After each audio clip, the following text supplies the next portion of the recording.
Hello students, good morning. आज हम लोग क्लास 11 के हॉर्नबिल बुक का chapter number 4 landscape of the soul, जो कि नैथाली ट्रॉब्रॉय के द्वारा लिखा गया है, उसका लेक्चर नंबर 4 देख रहे हैं। ठीक है स्टूडेंट्स, लेक्चर नंबर 3 में हम लोगों ने लाइन बाय लाइन चैप्टर को डिस्कस किया था। हम लोगों ने देखा था लास्ट डॉइस्ट व्यू ऑफ यूनिवर्स, जिसमें 2 से अधिक एलिमेंट्स थे। याद कीजिए, एक माउंटेन, दूसरा वाटर। माउंटेन को यांग बोला गया था और वाटर को ईन बोला गया था। माउंटेन को मास्कुलिन एनर्जी और ईन को फेमिनिन एनर्जी से रिप्रेजेंट किया गया था, और दोनों का इंटरैक्शन ही कहलाता है डॉइस्ट व्यू ऑफ यूनिवर्स, है ना। इस दोनों के इंटरैक्शन में एक थर्ड एलिमेंट होता है जिसका नाम क्या था, मिडिल वॉइड। और मिडिल वॉइड को समझने के लिए हम लोग किससे देखे थे, एक व्यक्ति, एक यौगिक जो क्या कर रहा है, प्राणायाम कर रहा है, जिसमें वो सांसों को खींचता है, रोकता है, फिर छोड़ता है। तो जहाँ पे जो सांस को रोक रहा है वहीं पे मेडिटेशन होता है ना, वो बहुत इंपॉर्टेंट होता है। उसी प्रकार से चाइनीज़ लैंडस्केप में जो सफ़ेद अनपेंटेड भाग होते हैं वो बहुत ही इंपॉर्टेंट होते हैं। बस हम लोगों ने इतना ही देखा था। अब उसके नीचे जो पैराग्राफ है एक छोटा सा, उसको हम लोग देखेंगे। फिर हम लोग कहानी के सेकेंड पार्ट में आएंगे, गेटिंग इनसाइड आउटसाइडर आर्ट, है ना। उससे पहले छोटा सा जो पैराग्राफ है उसको कंप्लीट करते हैं। This is also where man finds a fundamental role। अब यहां पे मैन जो है, आदमी जो है, वो बहुत ही इंपॉर्टेंट रोल निभाता है।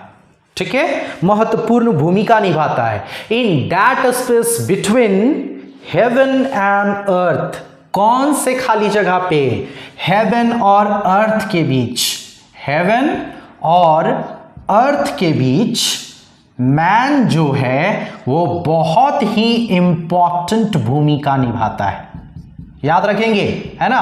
मैन जो है वो बहुत ही इंपॉर्टेंट भूमिका निभाता है। आगे लिखा हुआ है ही मतलब क्या, वह मतलब कौन, आदमी। ठीक है, he becomes the conduit of communication between both poles of the universe. यानी कि ये आदमी जो है वो इस ब्रह्मांड के दोनों ध्रुवों के बीच।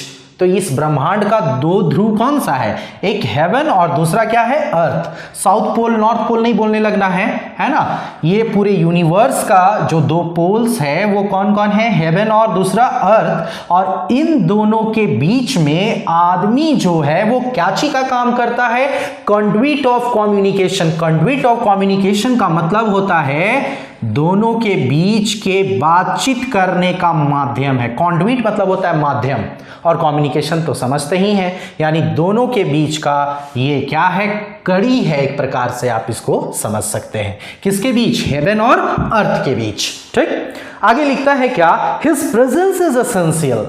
उसकी उपस्थिति बहुत इसेंशियल है। किसकी, मैन की बात की जा रही है, आदमी की बात की जा रही है कि इसकी उपस्थिति बहुत इसेंशियल है, बहुत जरूरी है। If it's only suggested, if it's only suggested का मतलब है इसका आभास होना भी बहुत जरूरी है। आभास समझते हैं ना, जैसे बंद कमरे में हम लोग सोए रहते हैं या बैठे रहते हैं, कोई नहीं होता वहां, अचानक से कुछ वैसा शोर या वैसा कुछ हिलने का, तो हम लोगों को थोड़ा सा डर भय लगने स्टार्ट हो जाता है। वो आभास होता है हमको कि कोई है कमरे में। इन द सेम वे इन दोनों के बीच इंसान का, आदमी का होना भी, है ना, आभास होना भी क्या है, बहुत जरूरी है। Far from being lost और oppressed, oppressed मतलब दब जाना, by the lofty peaks, peaks का मतलब होता है पहाड़ की चोटी, है ना। far from being lost और oppressed by the lofty peaks, यानी ये देखिए आदमी जो है वो इस हेवन और अर्थ के बीच इतना छोटा है, इतना छोटा है कि ये कहां खो जाएगा, है ना, कौन से पहाड़ के चोटी में जाकर के दब जाएगा, इसका पता भी नहीं चलेगा। लेकिन आगे लिखा है he is, लेकिन फिर भी वह है। ही मतलब कौन, आदमी, है ना। ही इज क्या, आगे बहुत ही इंपॉर्टेंट वर्ड लिखा हुआ है, देखिए, in Francois Cheng, Francois Cheng, Francois Cheng, wonderful expression, the eye of the landscape। कितनी बड़ी बात लिखी हुई है ना। आदमी जो है वो फ्रैंकोइस चेंग के अनुसार, ये कोई चाइनीज फिलोसोफर होंगे है ना, उनके अनुसार आदमी को क्या बोला गया है, आई ऑफ द लैंडस्केप। इस भूदृश्य का आंख है आदमी, आंख। सोचिए कितना इंपॉर्टेंट है। यानी कि इंसान का अगर सबसे इंपॉर्टेंट पार्ट शरीर में देखा जाए तो वो क्या है, आई है, आंख है। आंख ही नहीं रहेगा तो क्या हम इस दुनिया का है ना जो मनोरंजन है वो देख नहीं पाएंगे। उसी प्रकार से इन दोनों के बीच आदमी जो है क्या कहलाता है, आई ऑफ द लैंडस्केप। याद रखिएगा, यानी कि आदमी है तो स्वर्ग है, आदमी है तो धरती है ना। आदमी नहीं तो स्वर्ग नहीं, आदमी नहीं तो कोई पृथ्वी नहीं, है ना। He is the conduit of communication between heaven and earth. And in Francois Cheng's word he is called eye of the landscape. ठीक, चलिए ये हो गया आप लोगों का कंप्लीट। अब हम लोग कहानी के सेकंड पार्ट में आते हैं। क्या लिखा हुआ है देखिए, गेटिंग इनसाइड आउटसाइडर आर्ट, है ना। चलिए उसको समझते हैं, क्या है वो। गेटिंग इनसाइड आउटसाइडर आर्ट, ये क्या है, एक आर्टिकल है। मैं पहले भी बात कर चुका हूं, ये क्या है, एक आर्टिकल है। किसके द्वारा लिखा गया, बृंदा सूरी के द्वारा लिखा गया। कहां देख सकते हैं, द हिंदुस्तान टाइम्स नाम के न्यूज़पेपर में। डेट 28 अगस्त 2005। ये आपका डिस्क्रिप्शन में दे दिया, यही डेट होगा, देख लीजिएगा आप, 28 अगस्त 2005। हाँ सही है, ठीक है। हिंदुस्तान टाइम्स है ना, 28 अगस्त 2005, ठीक है। तो चलिए देखते हैं क्या है गेटिंग इनसाइड आउटसाइडर आर्ट में, क्या आर्टिकल छपा था, है ना, क्या बृंदा सूरी इसके द्वारा बताना चाहती हैं, है ना। देखते हैं, लिखा हुआ है, देखिए ध्यान दीजिएगा फर्स्ट लाइन में, है ना। जहां इंपॉर्टेंट है वहां अंडरलाइन भी करेंगे आप। क्या लिखा हुआ है, when French painter Jean Dubuffet mooted the concept of art brut in the 1940s। याद रखेंगे, फ्रेंच पेंटर है ना, जिसका क्या नाम था, जीन डुबुफे। क्या नाम था, जीन डुबुफे, नाम याद रखेंगे आप। इन्होंने 1940s में यानी कि 1940 के दशक में क्याची का कंसेप्ट दिया था, आर्ट ब्रूट का कंसेप्ट दिया था, ठीक है। अब आप बोलेंगे सर आर्ट ब्रूट क्या है, बताते हैं, थोड़ा सा सब्र कीजिए। The art of the untrained visionary was of minority interest. मतलब क्या लिखा है, the art of the untrained, यानी जो अनट्रेन्ड लोग हैं, जो नौसिखुआ हैं, जिन्होंने कभी कोई ट्रेनिंग नहीं लिए हैं, उनके कला पे लोग बहुत ही कम इंटरेस्ट लिया करते थे। माइनॉरिटी मतलब क्या हो गया, कम, है ना। क्यों, अब ऑब्वियस सी बात है, नेचुरल है। अब हमको पेंटिंग करने नहीं आता, हम कोई मछली उछली बनाए, ठीक है, लेकिन एक बहुत महान पेंटर आया, वो मछली बनाएगा। अब बताइए आपका इंटरेस्ट किधर जाएगा, ऑब्वियस सी बात है उस पेंटर की तरफ, है ना। तो मेरे तरफ जो है वो इंटरेस्ट लोगों का क्या होगा, कम होगा, क्योंकि हम क्या है, अनट्रेंड आर्टिस्ट हैं, है ना। तो वही लिखा हुआ है, क्या लिखा हुआ, the art of the untrained visionary was of minority interest. From its, यहीं से विल्ड बिगिनिंग्स आउटसाइडर आर्ट, यहीं से, कहां से, आर्ट ब्रूट से, या फिर आप ऐसे समझिए जब लोग अनट्रेन्ड आर्ट के तरफ कम इंटरेस्ट ले रहे थे, है ना, उस समय यहीं से विल्ड मतलब होता है छुप छुपा करके, है ना, किसका स्टार्टिंग हुआ, आउटसाइडर आर्ट का स्टार्टिंग हुआ। किसका स्टार्ट हुआ, आउटसाइडर आर्ट का स्टार्ट हुआ, ठीक है। अब यहां पे लिखा हुआ है, has gradually become one of the most, one of the fastest growing area of interest in contemporary art internationally। और जब आउटसाइडर आर्ट का शुरुआत हुआ तो ये जो आर्ट है वो दुनिया का सबसे तेजी से ग्रोथ करने वाला, सबसे तेजी से बढ़ने वाला एक ऐसा क्षेत्र बन गया जो इंटरनेशनली, सिर्फ एक या दो देश नहीं, पूरे इंटरनेशनल, है ना, इसको इंटरेस्ट मिलने लगा, लोग इस पे ध्यान देने लगे, है ना। और ये आउटसाइडर आर्ट जो है वो बहुत ही तेजी से क्या किया, ग्रोथ किया। यहां पे फिर से समझिए, फ्रेंच पेंटर जीन डुबुफे 1940 के दशक में क्या चीज दिया था, आर्ट ब्रूट का कंसेप्ट दिया था, है ना। उस समय अनट्रेंड आर्टिस्ट या अनट्रेंड आर्ट पे लोग बहुत कम इंटरेस्ट देते थे, लेकिन वहीं से, है ना, धीरे धीरे आउटसाइडर आर्ट का जन्म हुआ, ठीक है। और ये आउटसाइडर आर्ट जो है वो दुनिया का सबसे तेजी से बढ़ने वाला एक एरिया बन गया, जहां पूरा वर्ल्ड जो है वो क्या लेने लगा, इंटरेस्ट लेने लगा। बस यही कहना चाहते हैं यहां पे, है ना। अब यहां पे बात आता है कि आउटसाइडर आर्ट क्या है।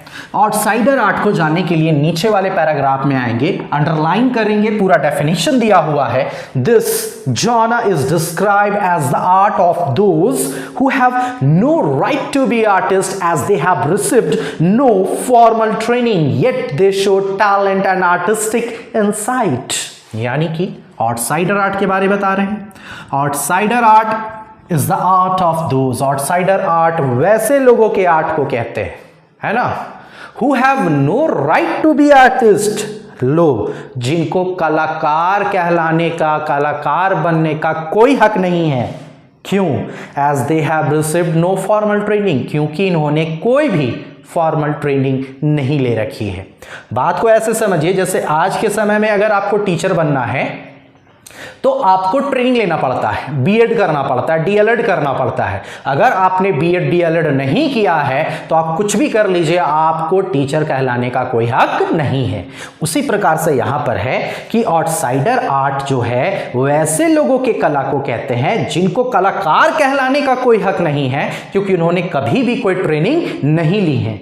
Yet show talent and artistic insight, लेकिन इसके बावजूद भी वो व्यक्ति जो है वो अपने टैलेंट को दिखाता है, अपने आर्टिस्टिक इंसाइट मतलब कलात्मक दृष्टि, उसके अंदर जो कलात्मक दृष्टि है उसको क्या करता है, दिखाता है। वैसे लोगों के कला को कहते हैं आउटसाइडर आर्ट, और वैसे लोगों को कहते हैं आउटसाइडर आर्टिस्ट। समझ में आ गया?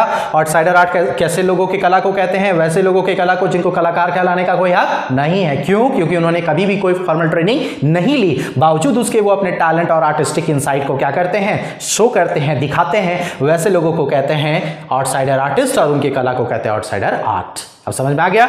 चलिए अब आगे क्या लिखता है, देखिए, देयर वर्क्स, देयर मतलब उनका, किनका, आउटसाइडर आर्टिस्ट का। हाँ, वर्क्स मतलब काम नहीं, वर्क्स मतलब कला, है ना। Their works are a stimulating contrast to a lot of main stream offerings. Stimulating मतलब होता है प्रेरणादायक, है ना।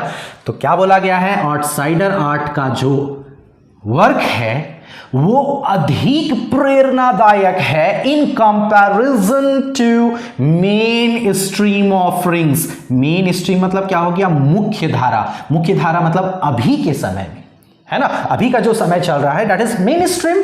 तो अभी के कला को और उस समय के कला को अगर कंपैरिजन किया जाए तो उस समय का जो कला था वो लोगों को अधिक ज्यादा क्या करता है, इंस्पायर करता है, प्रेरणा देता है। किसके अपेक्षा? अभी के समय के कला के अपेक्षा।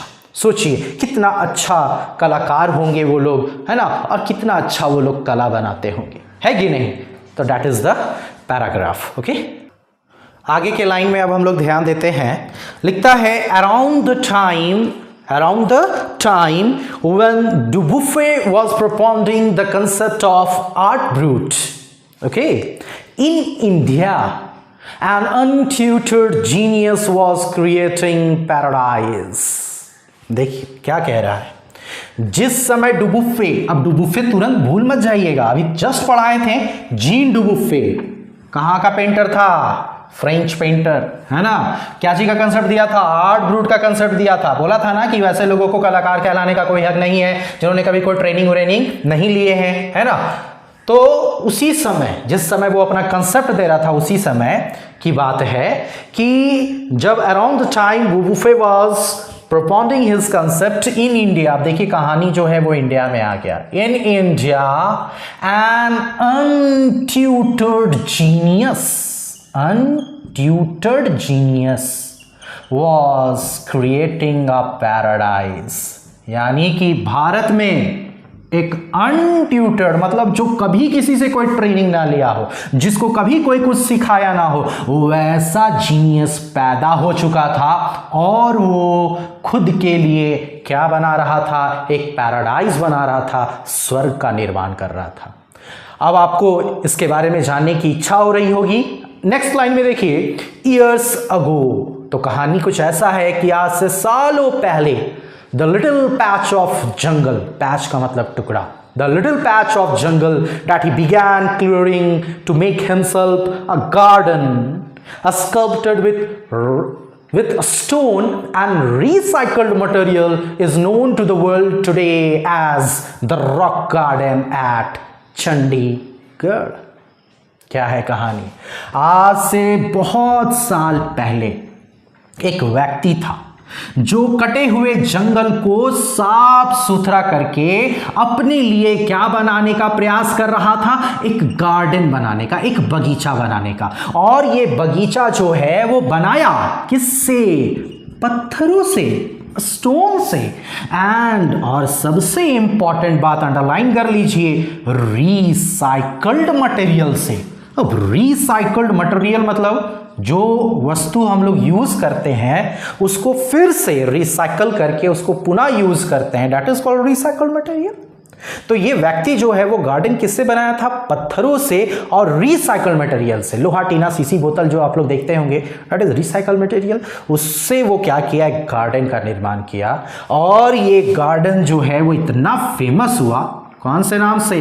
द रॉक गार्डन के नाम से, द रॉक गार्डन के नाम से। और ये है कहाँ पर? चंडीगढ़ का नाम सुनेंगे आप लोग, है ना। ये गार्डन जो है वो कहाँ है? चंडीगढ़ में। ठीक, समझ में आया? तो ये आगे देखिए लिखा हुआ भी है। अच्छा, थोड़ा सा अब आप लोगों को जानने की इच्छा हो रही होगी कि ये अनट्यूटर्ड जीनियस था कौन, राइट? कौन था ऐसा व्यक्ति जो इंडिया में पैदा हुआ था और इतना सुंदर गार्डन का निर्माण किया, जो कि पूरा वर्ल्ड इसके बारे में जान गया, पूरा विश्व इसके बारे में जान गया? नेक्स्ट पैराग्राफ में आइए, देखिए। It's 80-year-old creator, director Nek Chand is now held as India's biggest contribution to outsider art। इस रॉक गार्डन के जो रचयिता हैं वो 80 साल के बुजुर्ग, 80 इयर्स ओल्ड व्यक्ति थे और उनका नाम क्या है? नेक चंद। कौन चंद? नेक चंद। याद रखिएगा, ध्यानचंद में आप लोग, है ना, हॉकी वाला को नहीं यहाँ पे ले आइएगा, है ना। इसको बनाने वाले 80 साल के बुजुर्ग नेक चंद, और इनको भारत का, पॉइंट टू बी नोटेड, इनको भारत का सबसे बड़ा कंट्रीब्यूटर माना जाता है, योगदानकर्ता माना जाता है in the field of outsider art. किस फील्ड में? आउटसाइडर आर्ट के फील्ड में। ये क्लियर है आपको? यहां से क्वेश्चन पूछता है कि who is called untutored genius? Nek Chand, है ना। Nek Chand is also called dash untutored genius, है ना। नेक चंद ने क्या बनाया? Rock garden. कहाँ है? चंडीगढ़ में। हाँ, what was his age? 80 years old। ठीक है, हाँ। His garden is made up of stone and recycled material. तो अच्छे से पढ़िए, एक भी क्वेश्चन छूटेगा नहीं। ठीक है, अब हम लोग आगे बढ़ते हैं, है ना। हम लोग को पता चल गया कि भारत का वो सपूत कौन था, तो नेक चंद था। ठीक है, अब आगे देखते हैं क्या लिखता है। बोलता है कि the 50th issue of Raw Vision, a UK based magazine pioneer in outsider art publications, features Nek Chand and his rock garden sculpture Women by the Waterfall on its anniversaries issue's cover। देखिए क्या बात है, UK का एक magazine जिसका क्या नाम है? Raw vision. Raw vision. जब इसका 50th एनिवर्सरी मनाया जा रहा था, है ना, उस समय, है ना, सोच लीजिए यूके का मैगजीन है, इंडिया का मैगजीन नहीं है भाई, है ना, नाम क्या है? Raw vision. इसके 50th इश्यू जब मनाया जा रहा था उस वक्त नेकचंद का और इन्होंने जो रॉक गार्डन बनाया है उसके अंदर बहुत सारा सेक्शन होगा। उसमें से एक सेक्शन था women by the waterfall. Point to be noted, women by the waterfall, यानी कि झरना के किनारे महिलाएं, कुछ ऐसा बनाया होगा। तो नेकचंद का फोटो और नेकचंद के रॉक गार्डन का एक part women by the waterfall का जो फोटो है वो कवर पेज पे इसका फोटो को क्या किया गया था? लगाया गया था। सोचिए, इतना सम्मान दिया गया नेकचंद को। छोटी बात है या बहुत बड़ी बात है ये? यूके के मैगजीन के, है ना, सो भी एनिवर्सरी के समय में, है ना, कवर पे फोटो छपना बहुत बड़ी बात है। तो इस प्रकार से यहाँ पे हम लोगों ने देखा। अब आगे देखते हैं। The notion of art brut और raw art was of works that were in their raw state as regard cultural and artistic influences, है ना। मतलब आर्ट ब्रूट या रॉ आर्ट जो बोलो, है ना, इसको हम अच्छे से समझाते हैं, आप लोग प्रयास कीजिए समझने का। आर्ट ब्रूट बोलो या रॉ आर्ट बोलो या फिर raw art. was of works, आगे लिखा हुआ है, was of works that were there in raw state as regard cultural and artistic influences, ये लिखा हुआ है ना। हाँ, यानी कि आर्ट ब्रूट या रॉ आर्ट वैसे कला को कहते थे। कैसे कला को? कच्ची कला को, है ना। कच्ची कला मतलब जो कलात्मक दृष्टि से, आर्टिस्टिक रूप से, है ना, और सांस्कृतिक यानी कल्चरल रूप से काफ़ी क्या थे? वीक थे, कमज़ोर थे, कच्ची अवस्था में थे, उसी को बोला जाता है आर्ट ब्रूट या रॉ आर्ट। रॉ आर्ट या आर्ट ब्रूट वैसे कला को कहते हैं जो क्या थे? रॉ स्टेज में थे, है ना। किस मामले में? कल्चरल और आर्टिस्टिक मामले में वैसे कला को कहते हैं हम लोग रॉ आर्ट या आर्ट ब्रूट। ठीक, अब आगे बढ़ते हैं। लिखता है बहुत अच्छा बात लिखा हुआ है। Anything and everything from a tin to a sink to a broken down car could be material for a work of art. मतलब anything and everything from a tin, यानी कि एक टीना से लेकर के, from a tin to a sink. Sink का मतलब होता है बेसिन। बेसिन समझते हैं जिसमें हम लोग मुंह धोते हैं, है ना। नल लगा हुआ रहता है, टूट जाता है, दरार पड़ जाता है, उसको उठा के फेंक देते हैं, है ना।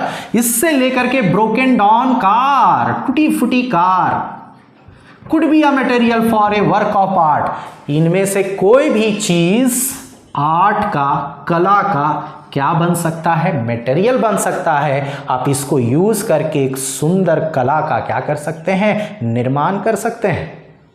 टीना से लेकर के क्या चीज तक?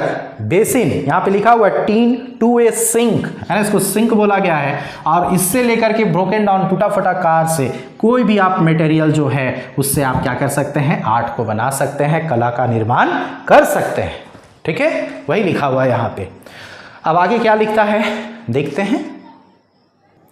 Something Nek Chand has taken to dizzying heights, और नेकचंद ने इस बात को कहाँ ले गया? डिजाइन हाइट्स, यानी डिजाइन का मतलब होता है सर चकरा देने वाला, और हाइट का मतलब होता है ऊंचाई। यानी कि नेकचंद ने, है ना, इसको सर चकरा देने वाली ऊंचाई तक क्या कर गया? ले गया, है ना। क्योंकि आप लोगों ने जस्ट अभी देखा था कि नेकचंद ने क्या बनाया था? Rock garden. और रॉक गार्डन क्या चीज से बना हुआ है? रिसाइकल मटेरियल और स्टोन से बना हुआ है। तो कोई कभी सोच भी नहीं सकता था, लेकिन जब उसके कला को देखिएगा तो आपका सर क्या हो जाएगा? चकरा जाएगा। आगे लिखता है, देखेंगे। Recognizing his art as an outstanding testimony मतलब प्रूफ, हाँ, सबूत of the difference a single man can make when he lives his dream. यानी कि नेकचंद ने इस बात को प्रूफ कर दिया कि अगर इंसान अपने सपनों को साकार करना चाहे, है ना, तो वो अकेला भी बहुत बड़ा अंतर क्या कर सकता है? क्रिएट कर सकता है। और इस बात का प्रूफ है नेकचंद, जिसने क्या बनाया, रॉक गार्डन बनाया। आगे बहुत ही इंपॉर्टेंट बात लिखा हुआ है, अंडरलाइन करेंगे। The Swiss commission for UNESCO will be honouring him by way of a European exposition of his works. यानी कि यूनेस्को का, सोचिए, यूनेस्को, यूनिसेफ आप लोगों ने नाम सुना होगा, है ना। तो यूनेस्को का एक स्विस कमीशन है ना, वो नेकचंद को क्या करेगी, सम्मानित करेगी, ऑनर करेगी, है ना। जब यूरोपियन कंट्री में एक्सपोजिशन लगेगा, प्रदर्शनी लगेगा, तो उनके कार्यों को भी वहां पे क्या किया जाएगा, प्रदर्शनी में लगाया जाएगा, उनके कला को भी प्रदर्शित किया जाएगा। सोचिए। और आगे लिखता क्या है, the 5 month interactive show. Interactive show मतलब एक प्रकार से मेला आप बोल सकते हैं। The 5 month interactive show realm of Nek Chand, बहुत इंपॉर्टेंट है ना, राल्म ऑफ नेकचंद, यानी कि जो मेला लगेगा क्याची का, 5 महीने का जो मेला लगता है, उस मेला का नाम क्या रहेगा, राल्म ऑफ नेकचंद। इसका हिंदी क्या बोल सकते हैं, नेकचंद की कृतियां, हाँ, ऐसा एक टाइटल रहेगा, मेला का नाम रहेगा, है ना। बिगिनिंग अक्टूबर, और ये मेला कब शुरू होगा, अक्टूबर के शुरुआत में, है ना। Will be held at leading museums, और ये मेला जो है वो कहाँ लगेगा, बड़े बड़े म्यूजियम्स में, बड़े बड़े संग्रहालयों में लगेगा। किसके, स्विट्जरलैंड। बहुत ही बेहतरीन बात, स्विट्जरलैंड। सोचिए, नाम सुने होंगे आप लोग, सिर्फ बेल्जियम नाम ही सुने होंगे, इटली नाम सुने होंगे सिर्फ, फ्रांस नाम सुने होंगे सिर्फ, लेकिन नेकचंद का, है ना, आर्ट को इन म्यूजियम्स में क्या किया जाएगा, प्रदर्शित किया जाएगा। स्विट्जरलैंड, बेल्जियम, इटली, फ्रांस के बड़े बड़े म्यूजियम्स में। सोचिए। The last line is very heart touching and very important line. क्या लिखता है कि the biggest reward is walking through the garden and seeing people enjoy my creation, Nek Chand says। कहते हैं कौन, नेकचंद कहते हैं, कौन कहते हैं, नेकचंद कहते हैं कि मुझे सबसे बड़ा इनाम, मुझे सबसे बड़ा पुरस्कार तब मिलता है जब मैं लोगों को अपने बनाए हुए कला को क्या करता हूं, देखते हुए पाता हूं, और लोग उसे देख करके तारीफ करते हैं, प्रशंसा करते हैं, इंजॉय करते हैं, मस्ती करते हैं। उसी समय मुझे सबसे बड़ा सुकून, सबसे बड़ा रिवार्ड मिलता है। सोचिए कितनी बड़ी बात है यहाँ पे, है ना, नेकचंद के लिए, कि ये कलाकार जो होते हैं वो पैसों के भूखे नहीं होते हैं, है ना। ये किन चीज के भूखे हैं, वो सिर्फ हमारे तारीफ के भूखे हैं, है ना। नेकचंद कहते हैं कि मुझे पैसों से कोई मतलब नहीं है, मुझे सबसे बड़ा इनाम तब मिलता है जब लोग मेरे बनाए हुए चीज़ों को देखते हैं और एंजॉय करते हैं, खुश होते हैं, मस्ती करते हैं, है ना। मुझे उसी समय सबसे बड़ा इनाम मिल जाता है। नेकचंद ऐसा कहते हैं। तो that is the end of the chapter landscape of the soul. I hope आप लोगों को समझ में आया हो स्टूडेंट्स। आज यहाँ पे चैप्टर कंप्लीट हो गया।